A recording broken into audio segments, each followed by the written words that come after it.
मित्रांनो, मी स्वतः लिहिलेली एक कविता आहे, प्रवास अनुभवाचा. अपेक्षेने सुरू झालेला प्रवास अनुभवावर थांबतो. त्याचे स्वप्न मात्र धावतात, त्याच्या भावना मात्र आपण चिरडतो.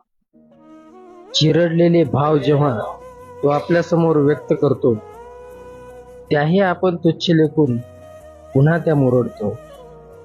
पुन्हा अपेक्षेने सुरू झालेला प्रवास अनुभवावर थांबतो. काय आहे अपेक्षा ना कोणी जाणतो, आपण मात्र फक्त त्याच्या वेदनांचा आनंद घेतो. हा आनंद घ्या तुम्ही, मी वेदना सहन करून तुम्हाला आनंद तरी देतो. पण किती ओढणार तुम्ही लक्तरे, सहवास तुमचा हवा आहे म्हणूनच तर हे स्वस्त. पण तुम्हाला मात्र माझा तो नाविलाज वाटतो आणि अपेक्षेने सुरू झालेला प्रवास पुन्हा अनुभवावर थांबतो.